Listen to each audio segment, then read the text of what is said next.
Boa noite. Que a paz de Jesus esteja conosco. Gratidão por vocês estarem aqui em nossa casa, Casa Espírita Amor e Fraternidade. Sejam todos bem-vindos. Vamos à apresentação dos companheiros que compõem a mesa diretiva do trabalho desta noite. Jorge Godinho Barreto Neri será apresentado logo a seguir. Juliana Cipolicol, segunda vice-presidente da Federação Espírita do Paraná. Rosemary Mesquita, presidente da UNE Metropolitana Leste, presidente desta casa. E Eduardo Rossi Neto. E eu, Marco Antônio Negrão. Convidamos o nosso companheiro Eduardo Rossi Neto para que conduza os nossos pensamentos em prece. Vamos reunir os nossos pensamentos, os nossos corações e dirigindo-os até a escala imensa de seres luminares que nos liga a Jesus Cristo. Vamos pedir que estes nos abençoe nesta noite, nos nossos propósitos de sermos melhores a cada dia. Que o nosso irmão palestrante, ligado a esses amigos da espiritualidade, possa tocar os nossos corações, ensinar-nos, modificar as tendências equivocadas que todos temos e, desta forma, possamos sair daqui mais dispostos, mais determinados a fazer das nossas vidas o caminho, a verdade e a vida que Jesus nos ensina há tanto tempo. Agradecidos que somos por todos termos esta oportunidade, pedimos então a esses seres iluminados que nos abençoem nesta noite. Assim seja. Convidamos Denise Oliveira Leal, que fará a leitura do currículo do conferencista da noite, e logo a seguir Godinho nos falará sobre o tema Amai os vossos inimigos. Jorge Godinho Barreto Neri, nascido em Alagoinhas, Bahia, possui larga experiência administrativa no Brasil e exterior, com 48 anos de serviço na Força Aérea Brasileira, tendo sido conselheiro militar da representação do Brasil junto à Conferência do Desarmamento Mundial da ONU. Ao longo da carreira, ocupou cargos como a chefia da Secretaria de Conselho e comissões do Gabinete do Ministro. Foi delegado do Brasil na Junta Interamericana de Defesa, chefe do Centro de Comunicação Social da Aeronáutica e do Estado-Maior da Aeronáutica, presidente do Conselho de Administração da Infraero, secretário executivo do Conselho de Aviação Civil CONAC, e assessor especial militar do Ministro de Defesa, de Estado da Defesa. Tenente Brigadeiro do Ar, é praça desde 1º de março de 1966, pós-graduado em Análise Organizacional pela Fundação Getúlio Vargas. Possui 4.000 horas de voo e os cursos operacionais de piloto de caça, líder de esquadrilha, líder de grupo e piloto de transporte. De família espírita, sempre teve em mente o objetivo da caminhada, tendo o Evangelho como roteiro. Na década de 1970, foi presidente do Centro Espírita Discípulos de Leon Denis, no Rio de Janeiro. É expositor e monitor espírita desde 1983, divulgando o espiritismo em diversos países. Contribui há mais de 3 décadas com a Federação Espírita Brasileira, FEB, membro do Conselho Superior da instituição e presidente eleito em 21 de março de 2015. Participou do movimento espírita nos Estados Unidos, nos anos de 1998 a 2000, em Washington e Baltimore.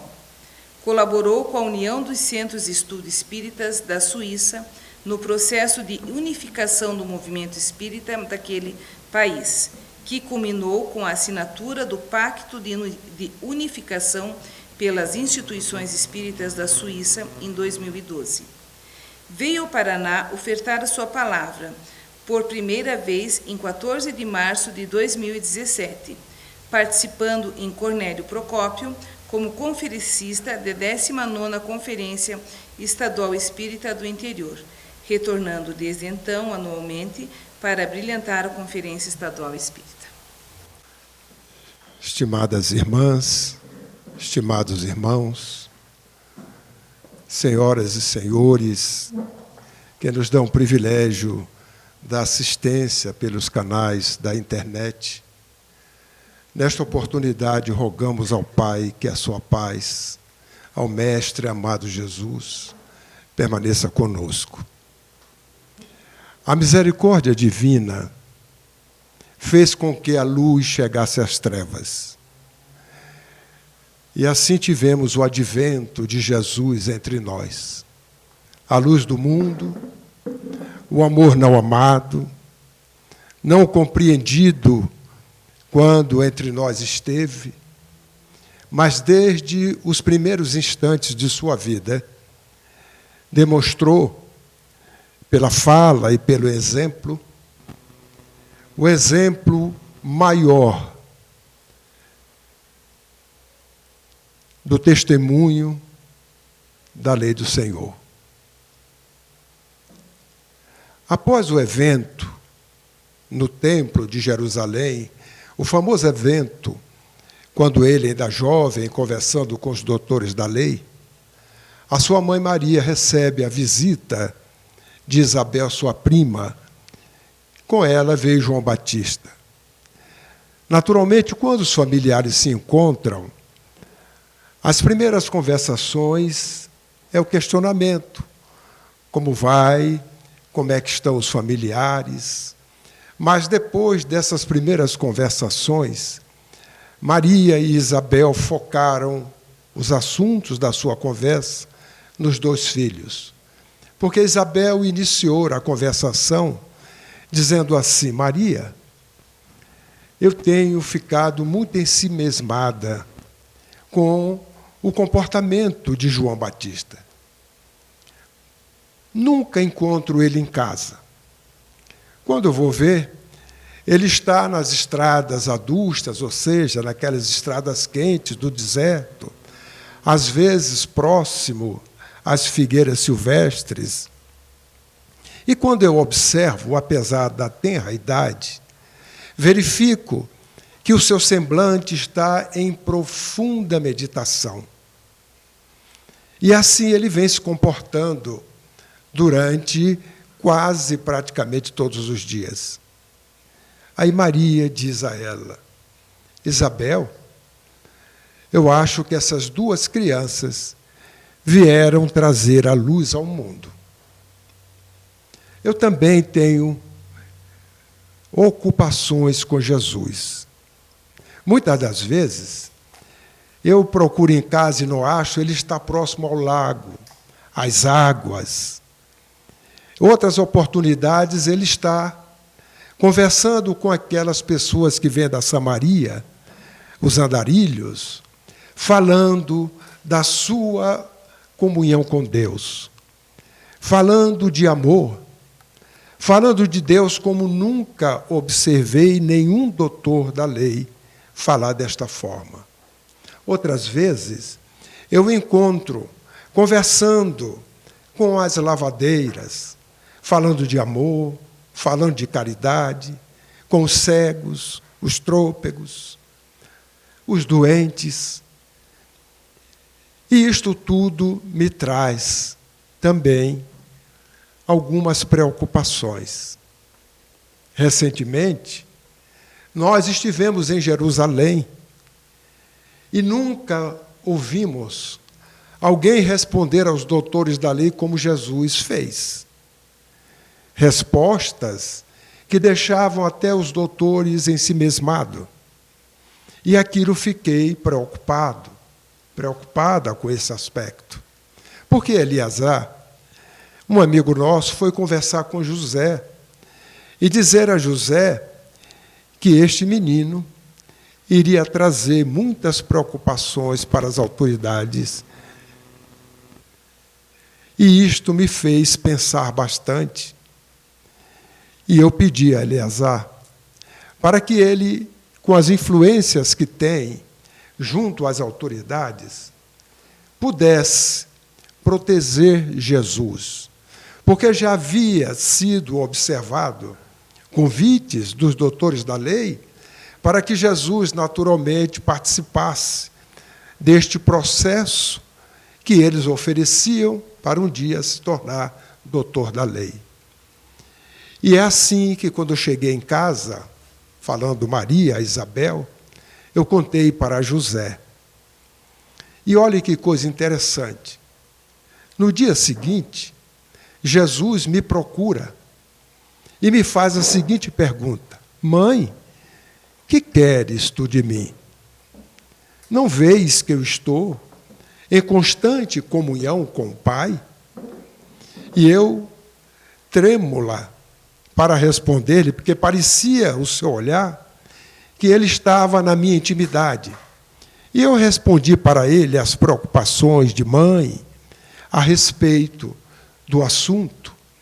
E ele veio me dizer que, mãe, estas preocupações, elas são muito importantes. Entretanto, o que o Pai deseja de todos nós é a prática do bem.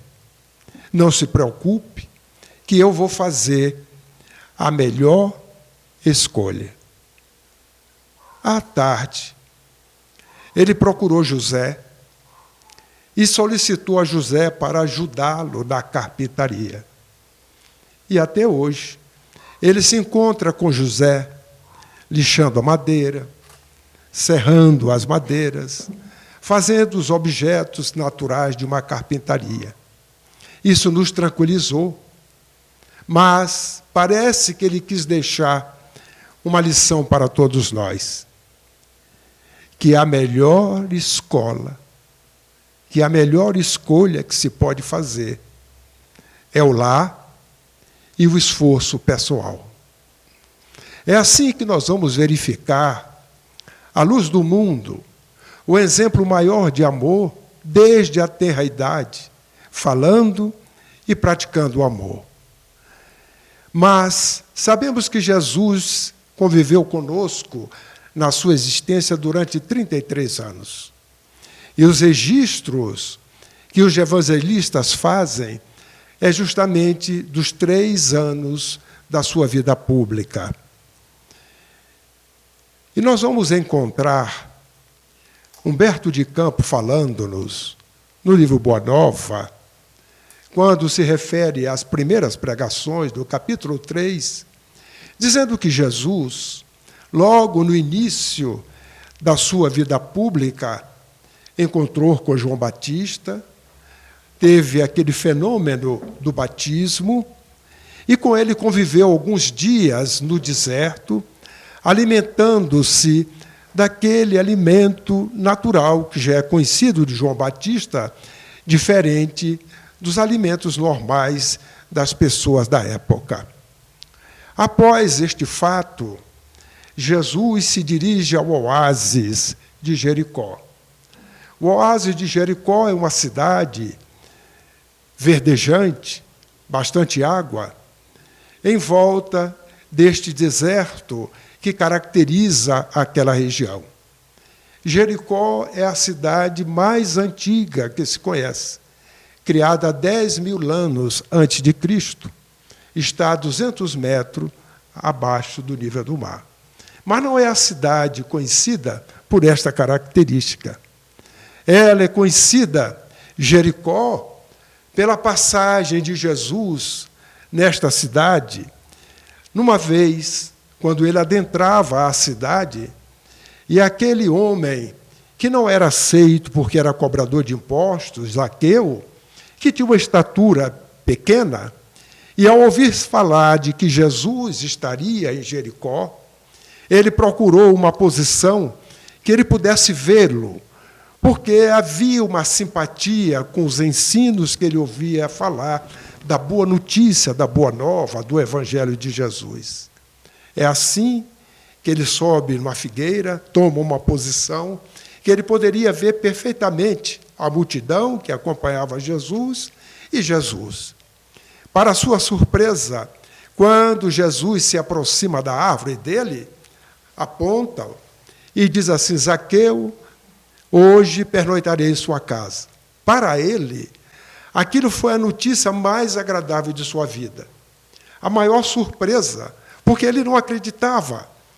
Mas, ao mesmo tempo, este convite, o alto convite que Jesus faz, causou na multidão que estava em volta as interrogações. Como?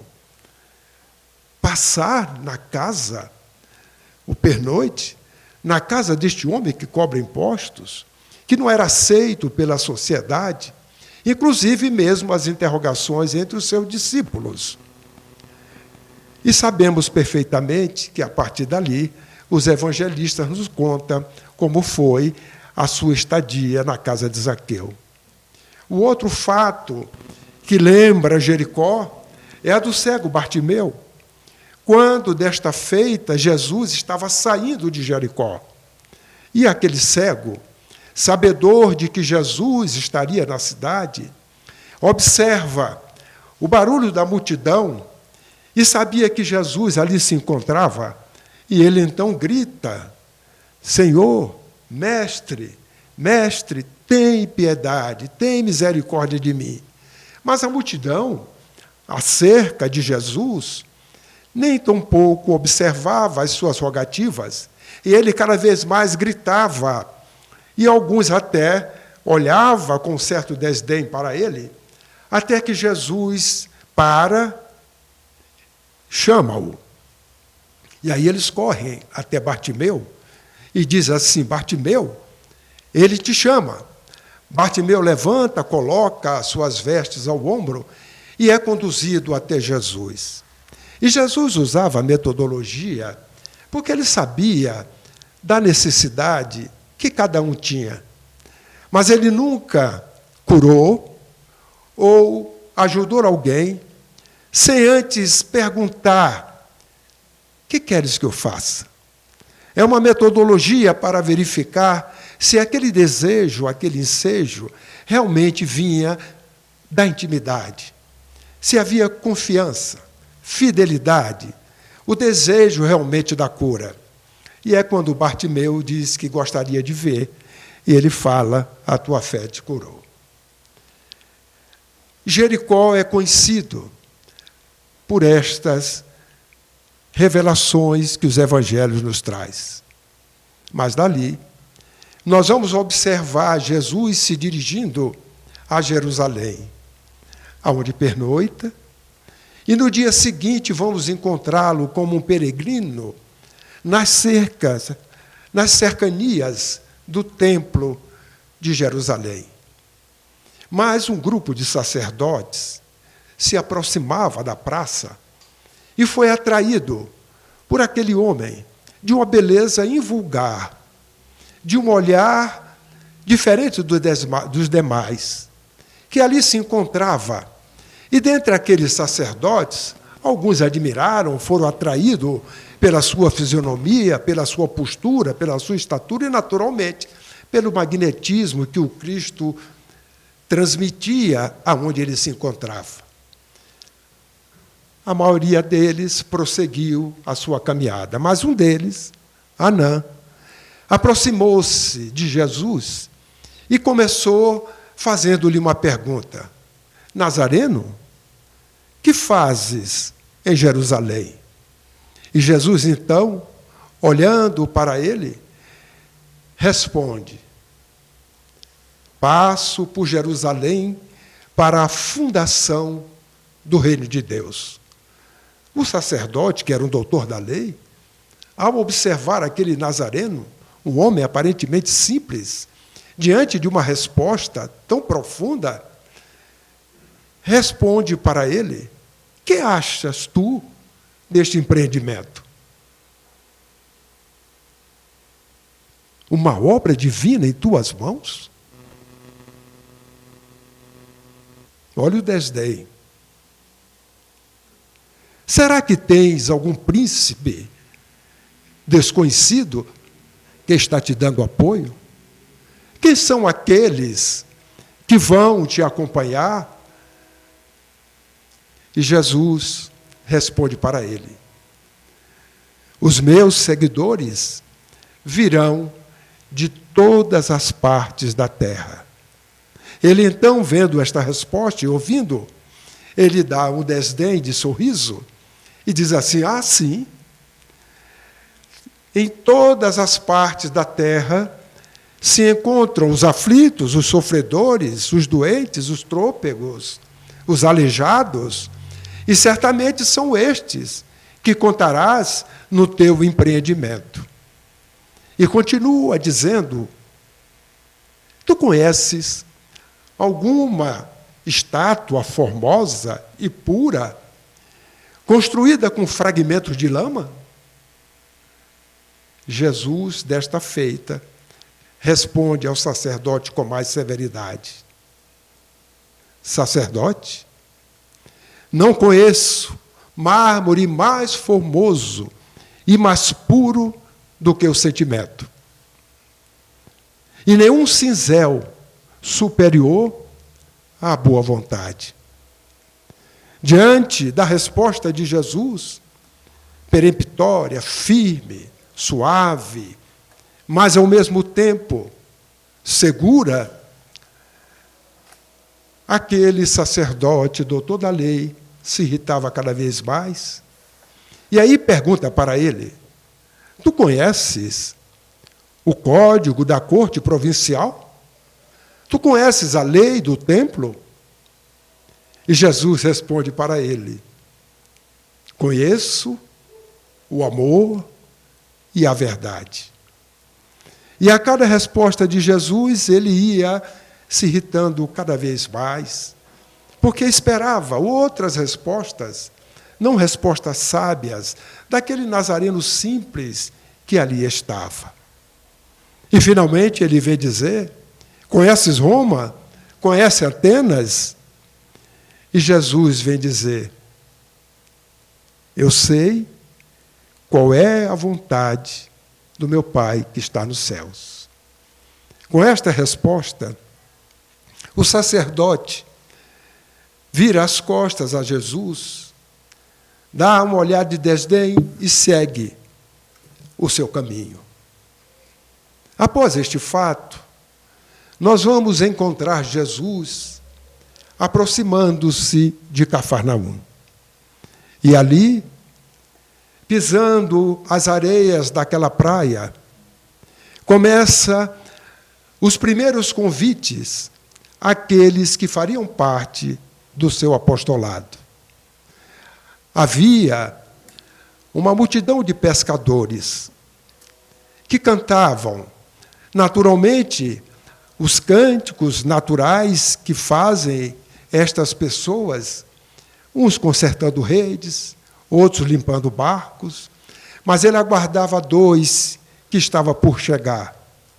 Era Simão, que naquele momento, junto com seu irmão André, ali estava chegando. E ele chega para os dois e convida-os para pescar homens. Um convite que, naturalmente, não houve questionamento, mas houve dúvidas. Porque um estranho chegar e convidar alguém para abandonar a pesca, para pescar homens? Mas André já havia visto Jesus com João Batista e sabia que ele era o Messias prometido. E, a partir daí, explica para Simão, e, final, os dois resolvem seguir Jesus. Jesus, com eles, vai à cidade, encontra Levi, que seria o evangelista Mateus, cobrador de impostos, semelhança de Zaqueu, as pessoas dele não gostavam. E Jesus o convida para ele participar do seu colégio apostolar. Ele não titubeia, levanta, segue Jesus. E assim ele foi arregimentando o seu colégio apostolar, chamando mais 2, Tiago, João, que seria João o evangelista. E naquele dia ele é abrigado, acolhido na casa de Simão Pedro, que o acolhe. E naquela tarde, ele faz a sua primeira pregação numa praça com uma multidão, conforme Anã já havia falado em desdém. Aqueles que te seguirão são os trôpegos, os doentes, os necessitados, porque estes estão em toda parte. E ali se encontrava esta multidão. E Jesus fala-lhes sobre a boa nova, a notícia do Evangelho. Mas o contato dele com o colégio apostolar fala-lhes logo de início de que eles deveriam ter fidelidade a Deus, para que depois pudessem construir o reino de Deus em seus corações. É desta forma que Jesus começa a semeadura do amor, há 2000 anos. E aí vamos verificar, durante esses 3 anos registrado pelos evangelistas, ele trazendo as bem-aventuranças, esclarecendo. Todas as vezes, final da tarde, era esperado nas praias do Tiberíades a sua chegada, para que levasse a palavra de conforto, de consolo aos aflitos, aos doentes, aqueles que necessitavam de remédio. Como ele bem falou, quem necessita de remédio não são os sãos, mas os doentes. E é nestes 3 anos que nós vamos ressaltar um aspecto que ele traz para alterar de forma profunda o que tinham aprendido com a lei antiga. E ele vem dizer em certo momento: aprendestes com a lei que amareis ao próximo e odiareis aos inimigos. Esta era a lei vigente. Eu vos digo: amai os vossos inimigos.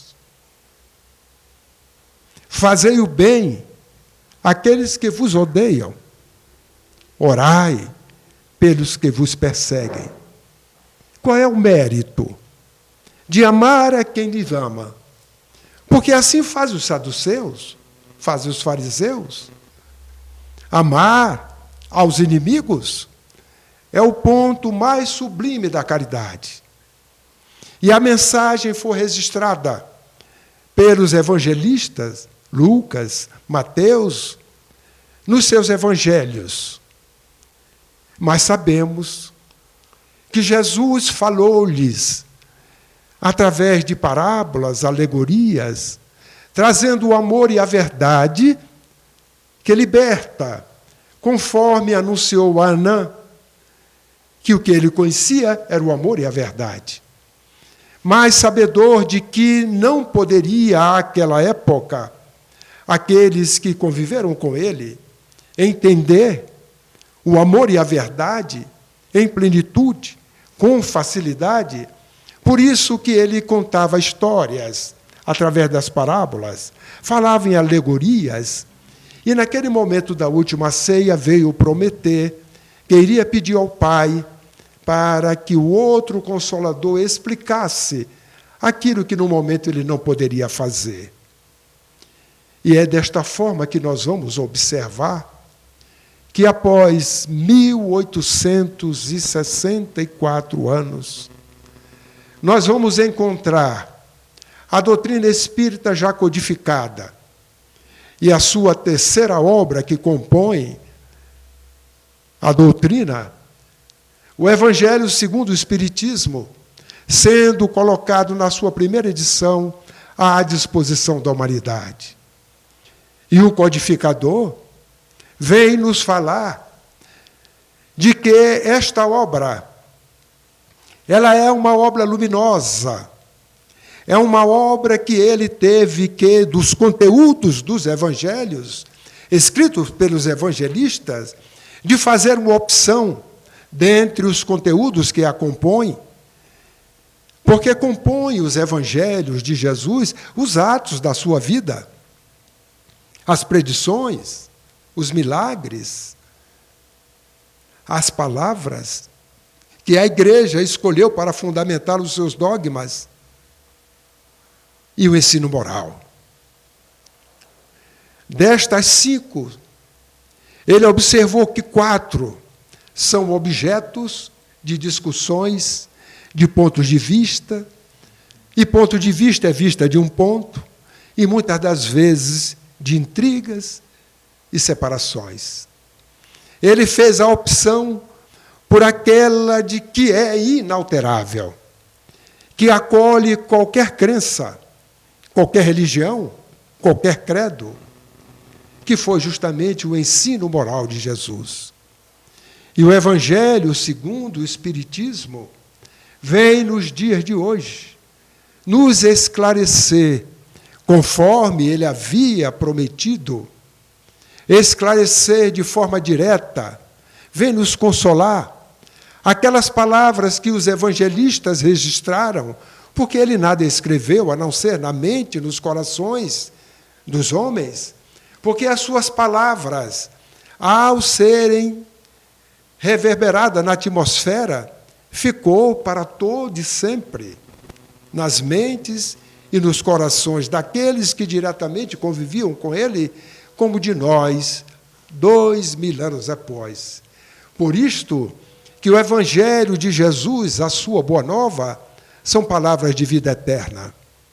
E o Espiritismo, quando codificado por Allan Kardec, nada trouxe de novo, diferente daquilo que Jesus nos trouxe. Por isso que o Espiritismo é o Evangelho redivivo, é o Evangelho ressuscitado na sua pureza, na sua pulcritude, que durou 313 anos da nossa era. A partir daí, a história nos conta os equívocos, os interesses que dificultaram manter a pureza do Evangelho de Jesus, sendo mesclado os ritos pagãos, os interesses políticos, e a história nos conta que o seu nome foi usado em vão, os falsos cristos, os falsos profetas, conforme ele predisse no capítulo 24 de Mateus, o sermão profético. E é desta forma que nós vamos encontrar o Espiritismo resgatando esta pureza, trazendo-nos as explicações das suas lições de forma clara, direta, à luz do entendimento atual, graças ao desenvolvimento da ciência, que teve que, ao longo dos séculos e dos milênios, trazer condições para respaldar a compreensão dos ensinos de Jesus. E quando olhamos o capítulo que trata de amar os inimigos no Evangelho segundo o Espiritismo, nós vamos verificar as explicações de forma mais detalhada, para podermos entender aquela boa notícia que ele trouxe e que o evangelista Mateus registrou em seu Evangelho no capítulo 5, como Lucas também assim registrou. E o Evangelho segundo o Espiritismo vem nos esclarecer, dizendo-nos de que amar os inimigos realmente não é como nós amamos os amigos. Porque existe uma lei natural, uma lei de afinidade, aonde cada um de nós, com as composições que temos no nosso organismo, pelas células que são trilhões, cada um de nós possuímos uma aura, que são estas energias emitidas e recebidas pelo próprio dinamismo do nosso corpo, quando a vida orgânica ela está saudável ou não, e que esta aura possibilita cada um de nós ter a nossa própria identidade. E, naturalmente, é percebida pelas vibrações que nós emitimos, pelo pensamento e pelo sentimento. É natural que o sentimento de um amigo não é igual ao sentimento de alguém que nos diz que é nosso inimigo. É uma lei física que impede sentirmos no abraço, na aproximação de um amigo, que faz o nosso coração bater de forma tranquila, suave, uma sensação agradável, uma troca de energia, uma sinergia que nos faz bem. O inimigo, quando nós abraçamos, é impossível haver esta simbiose energética, eletromagnética, porque o eletromagnetismo funciona por afinidade. Tem que ser as mesmas vibrações, diferente da energia elétrica, que precisa de polos contrários. Para que uma luz acenda, nós temos que ter um polo positivo e um polo negativo. Mas o eletromagnetismo, ela é uma energia, uma onda neutra, que conduz pensamento, conduz sentimento, e que exala de nós esta aura que nós criamos em função daquilo que nós pensamos e de que nós agimos. E o Evangelho segundo o Espiritismo vem nos explicar que é diferente. Você está próximo, ou você ser abraçado por um amigo de um inimigo. Porque é impossível, é uma lei natural. Mas, lembrando o que Jesus falou, nos diz que amar os inimigos não é desejar-lhes mal, é desejar-lhe bem. Se um amigo ganhou o maior prêmio da loteria, nós devemos vibrar por ele, para que ele faça bom uso daquela prova, talvez de uma expiação, que é a riqueza, que nos leva à sensualidade, que nos leva às facilidades, e muitas das vezes uma prova mais difícil do que a da pobreza, para que ele siga bem. Então, o Espiritismo vem fazer-nos compreender melhor por que devemos amar o inimigo, dizendo-nos, porque se estamos a caminho com ele, é preferível que naquela oportunidade nós nos entendamos. Porque, como espíritos imortais, nós temos muitas existências.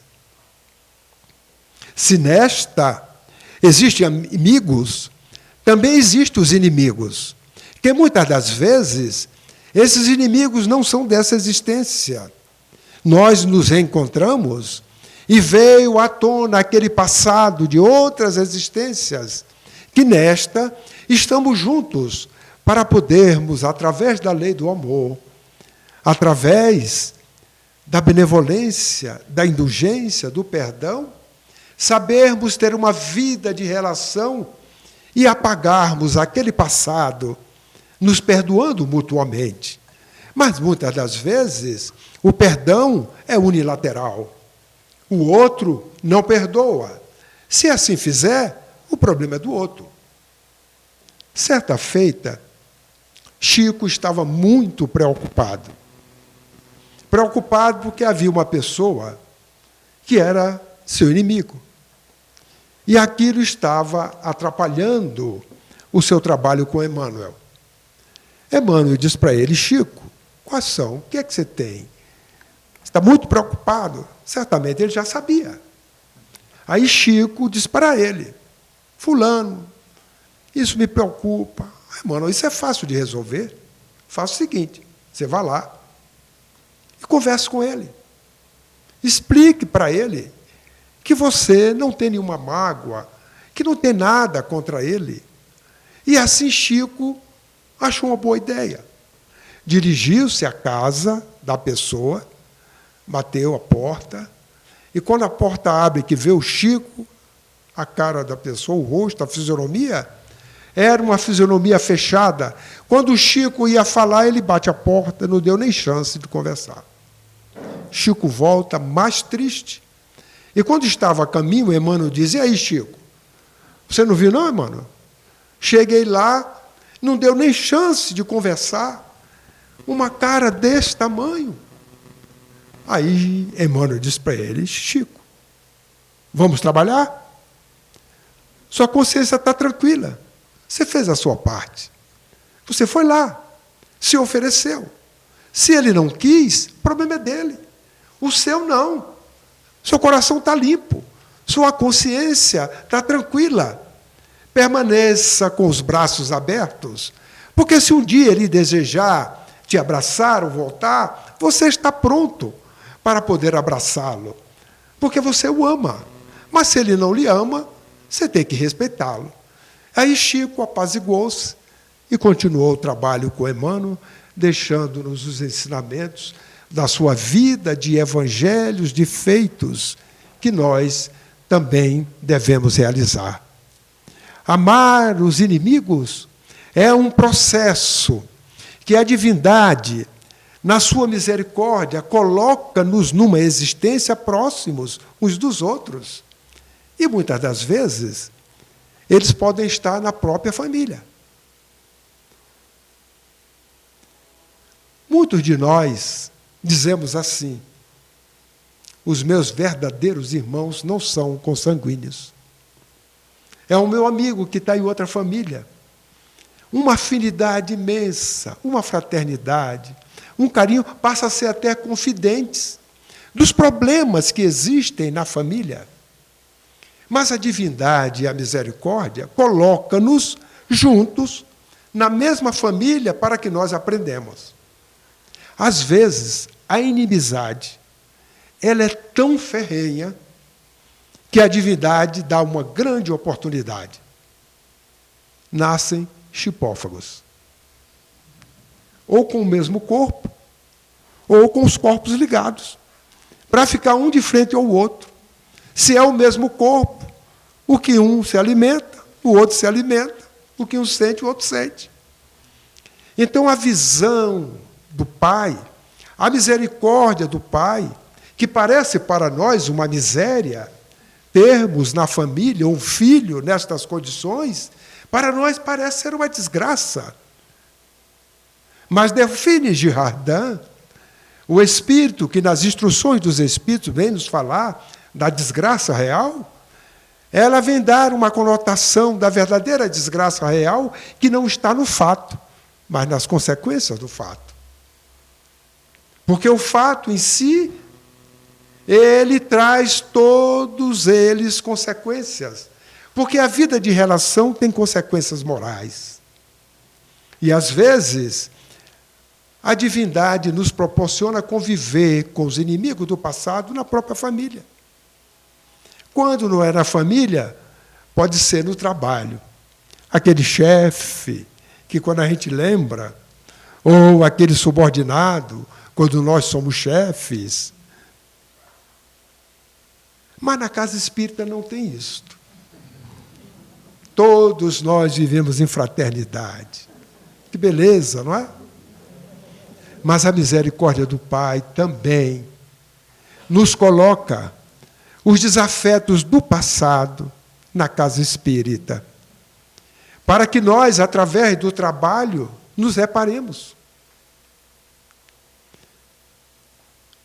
Porque no passado, as nossas ações foram de conflitos, ideias diferentes, talvez até fôssemos aqueles que discutíssemos estas partes do Evangelho de Jesus que Kardec não colocou no Evangelho segundo o Espiritismo. E, em função dos nossos pontos de vista, brigamos. E, às vezes, até nos matamos. Participamos das cruzadas, das inquisições, benzemos armas para as guerras, mas um dia, talvez a dor batendo forte, nós nos arrependemos. Éramos muitos, mas dos muitos, um pouco se arrependeu. Não quero mais fazer estes atos. O arrependimento sincero nos conduziu ao Cristo. Aí ele disse: agora sim, vinde a mim. Porque não desejas praticar mais o mal, a ausência do mal. Vou lhes dar trabalho, para que, através do trabalho, me ajudem neste processo de cristianizar a humanidade. Irás nascer no Brasil ou em qualquer outro país. Mas vamos dar um exemplo do Brasil, que é a nossa terra, que nós conhecemos. Mas vocês que se arrependeram vão nascer, talvez 2 em uma família, um em outro estado, outro no outro estado. Mas um dia vocês vão se encontrar. E vão se encontrar na casa de oração, para trabalhar, a fim de levar aos corações aflitos o remédio, a consolação, dentro das habilidades que vocês possuem. Aí nós olhamos o convite e aceitamos. Aí Jesus disse: olha, vocês vão reencarnar numa época grave. Qual é a época? É uma época em que muitos terão a última oportunidade. É uma época que será dita de transição, de passagem para um mundo melhor. Se vocês aproveitarem, vocês poderão herdar a terra, porque Jesus também disse que a terra seria herdada pelos brandos, os mansos de coração, e que os pacíficos seriam chamados filhos de Deus. E aí, diante daquela expectativa, nós aceitamos o convite e mergulhamos pelo portal do nascimento no país que nós estamos designados. Famílias diferentes, irmãos, que talvez naqueles irmãos já comece a experiência de alguns que não se arrependeram, mas que está encarnado conosco. E aí, um dia nós vamos nos encontrar na casa espírita. Por acaso, né? E na casa espírita, começamos a estudar, a trabalhar, a ser convidado a testemunhar o conhecimento que detemos. Porque toda casa espírita tem um propósito, é de estudar a doutrina espírita, que é o Evangelho de Jesus, divulgar, não fazer do proselitismo, mas pelo próprio exemplo, e praticar. Vivenciar o conhecimento. E, a partir de então, nós vamos estudando juntos. De repente, a casa oferece uma atividade, nós vamos desempenhando, e, em um estado momento, estamos juntos com cargos e encargos na casa, às vezes. E, quando estamos com os cargos e encargos, aparece o momento da reparação. Porque aqueles que estão com cargos e encargos, ali estão aqueles que no passado, pelas ideias que tinham, discutiram, se dividiram. E, ao olhar o outro ou a outra, verificamos uma certa não simpatia, ou porque alguma coisa exterior não nos fala bem, ou porque as ideias nós achamos também, é uma razão que a gente não sabe explicar, mas que o Espiritismo vem nos explicar. A causa não está agora, está no passado. E, a partir de então, nós começamos ao invés de discutir ideias, nós começamos a dissentir quando as ideias não estão todos com a cabeça na mesma página. Mesmo diante de uma doutrina que nos convida a nos amar mutuamente, que vem nos explicar que devemos amar os inimigos. Mas o Evangelho segundo o Espiritismo e a doutrina espírita vem nos dizer que os inimigos, eles estão na dimensão material, mas também desencarnados. Porque daquele grupo, que eram muitos, e que apenas 6, na hipótese que demos, se arrependeram, alguns nasceram e estão próximos a nós, mas outros estão desencarnados. E o Espiritismo vem dizer que os inimigos também são os desencarnados.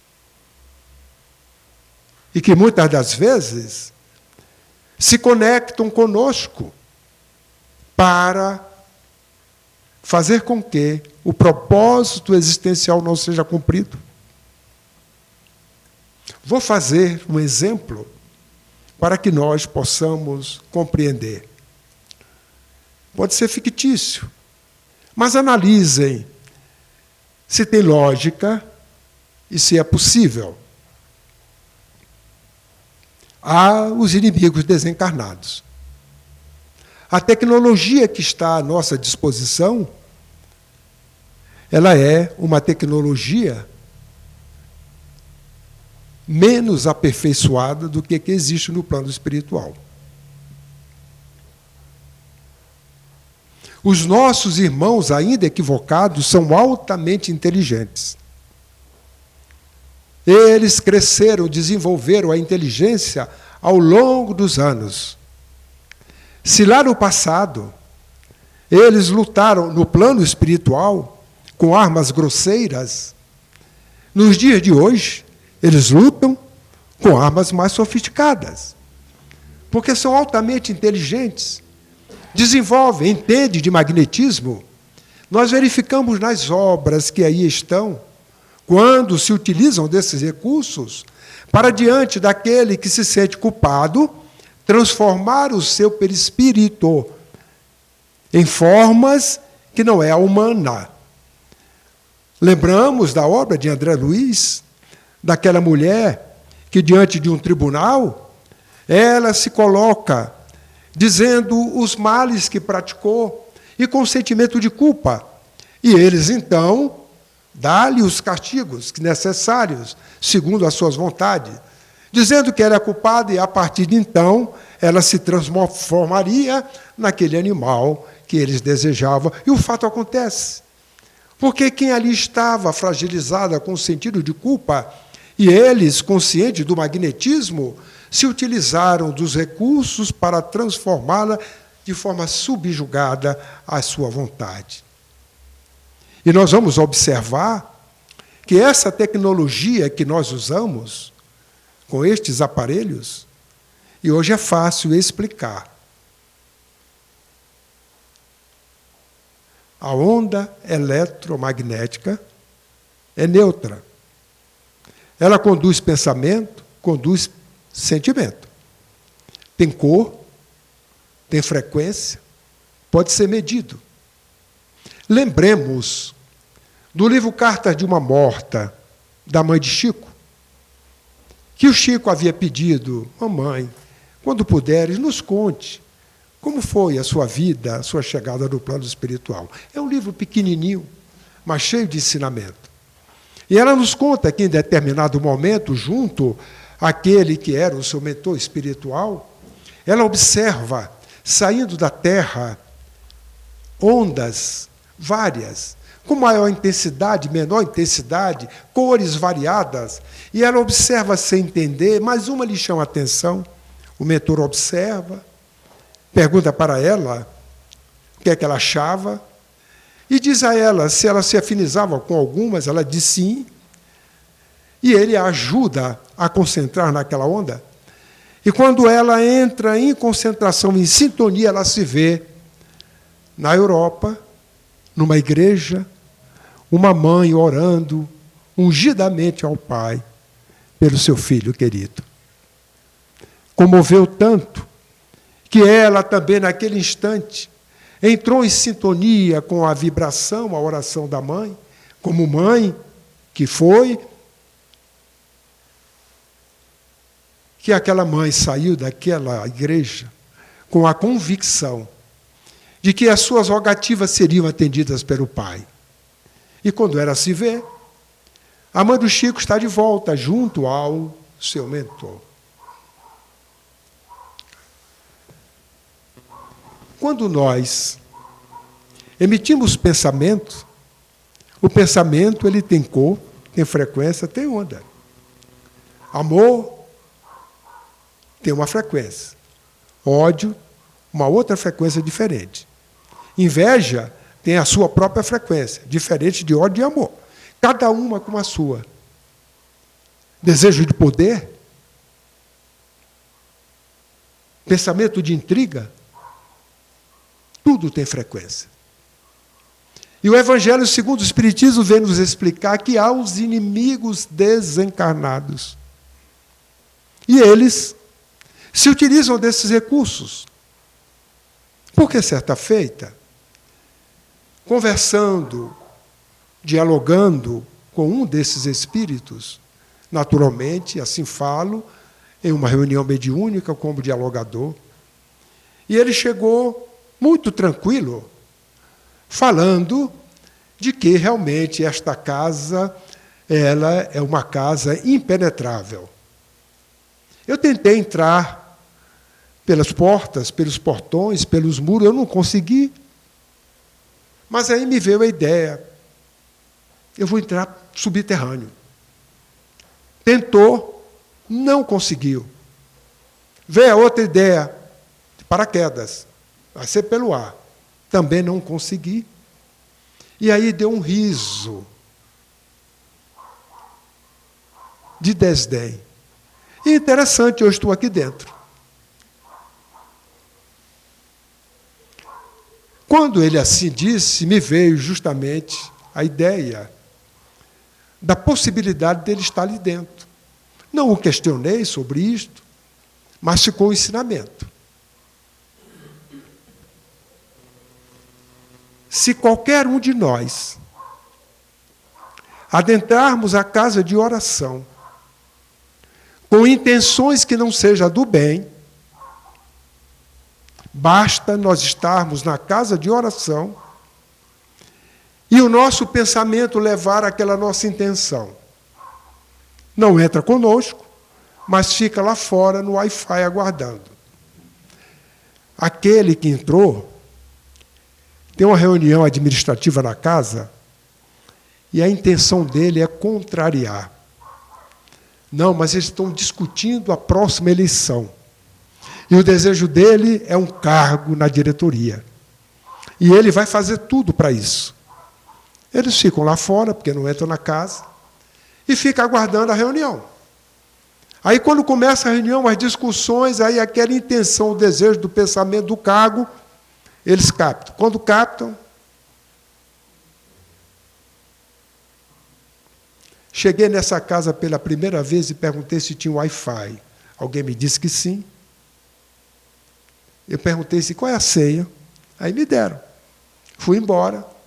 Um mês depois eu voltei.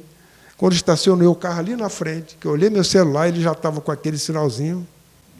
Porque automaticamente ele se sintonizou. É da lei. É da lei do eletromagnético. As ondas se entrelaçam em rede automaticamente. Já escreveram um livro dizendo que nós influenciamos no universo. É verdade. Para nós espírita não é novidade. Porque o nosso pensamento automaticamente conecta com outro pensamento do mesmo diapasão.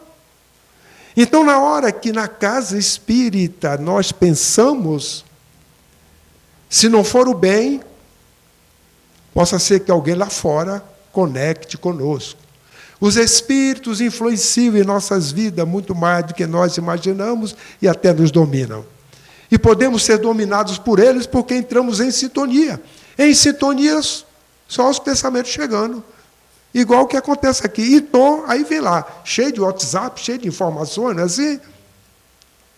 Basta a conexão. E o Espiritismo vem nos explicar estas coisas nos dias de hoje, que Jesus não podia explicar. Vem há 160 anos o Evangelho segundo o Espiritismo, trazendo-nos as elucidações a respeito destes aspectos. Somos hoje aquinhoados com a bondade do alto que vem nos esclarecer. Em outra reunião, que era realizado a lição do Evangelho segundo o Espiritismo em sequência, que nós podemos fazer por acaso. Então, era uma mensagem, a prece, a leitura do Evangelho, de uma parte do Evangelho em sequência. Depois, os trabalhos mediúnicos. E um dia, um espírito comunicou-se. Ele disse assim: eu desejava me comunicar há praticamente uns 2 meses atrás.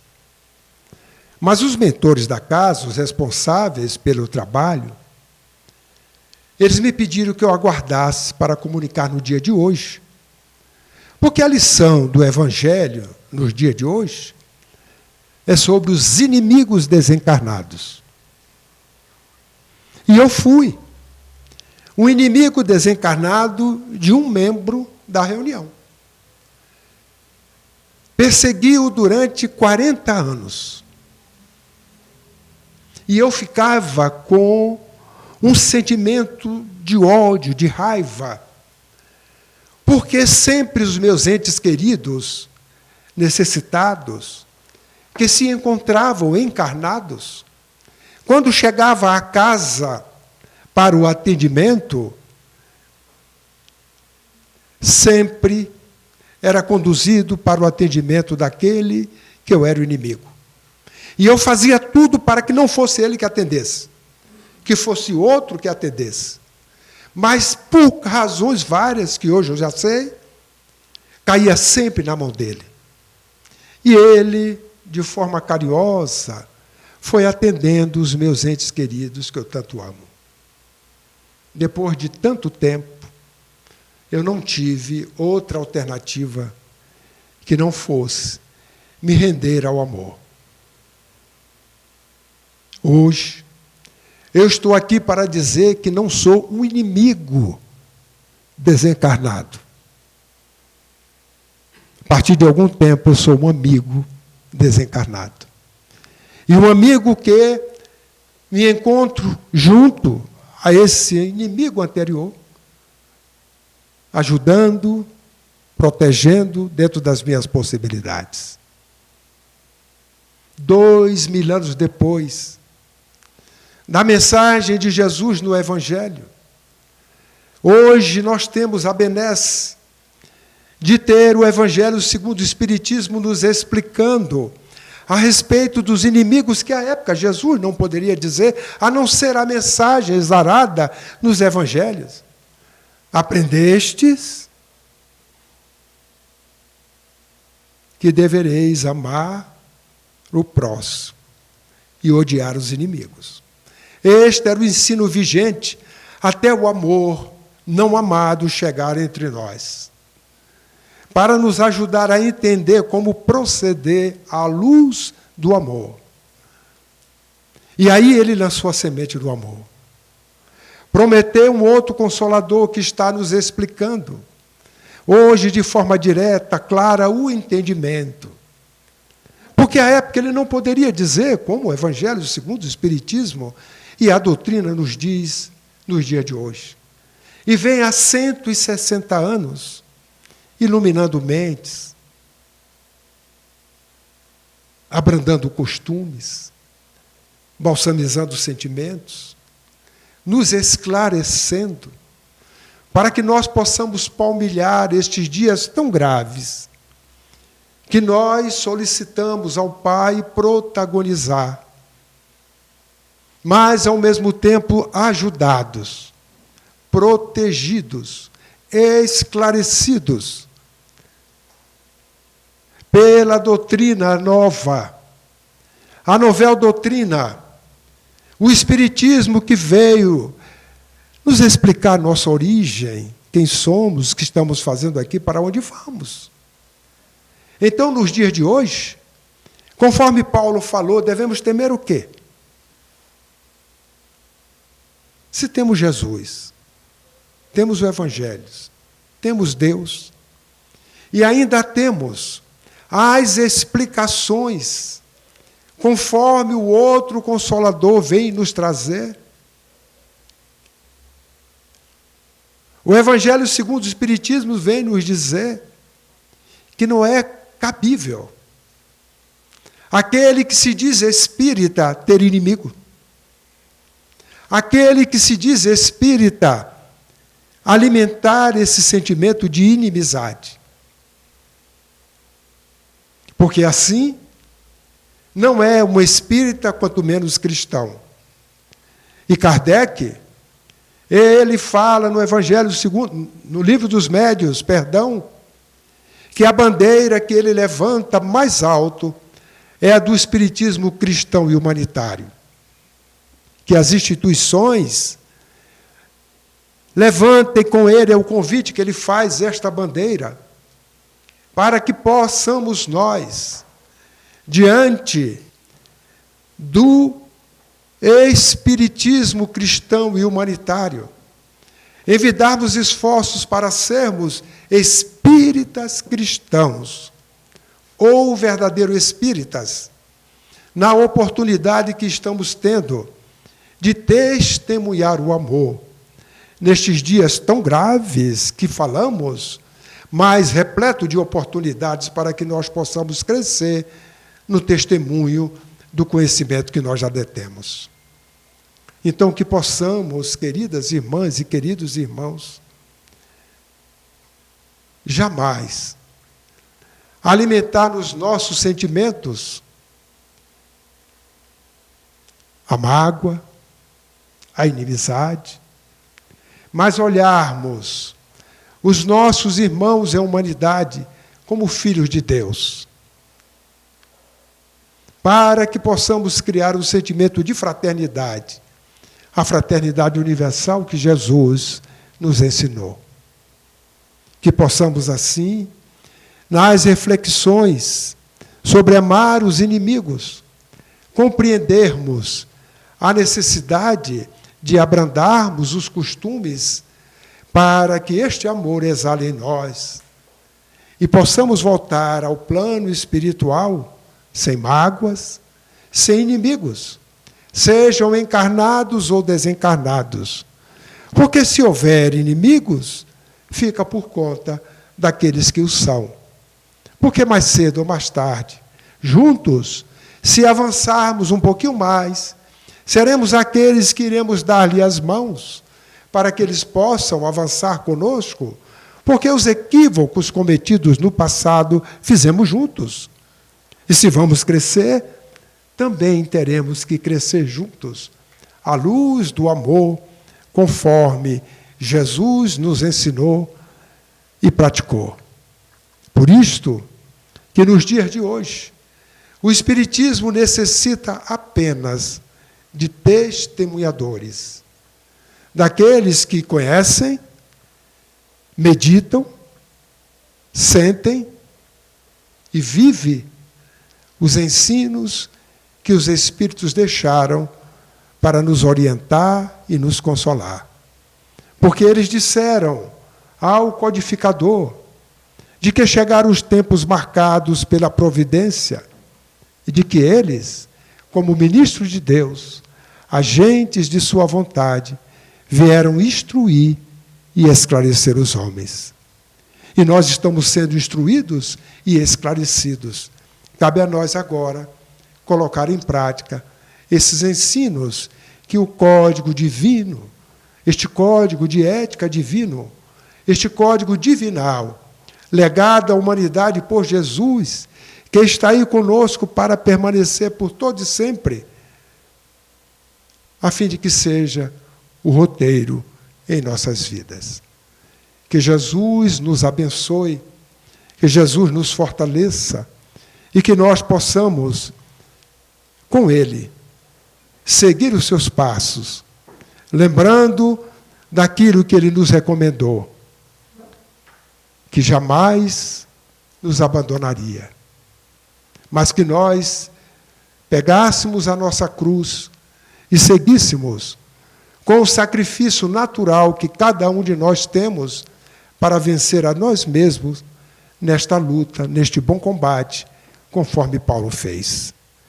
Muita paz e que Jesus nos abençoe hoje e sempre.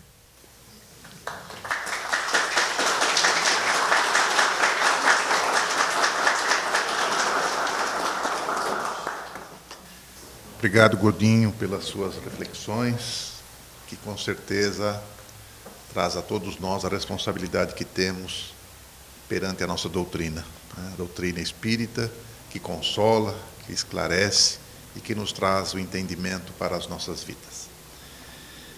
Convidamos a nossa companheira Mônica Marques Riga para fazer a prece de encerramento. Convido a todos os irmãos e as irmãs a fecharmos os nossos olhos,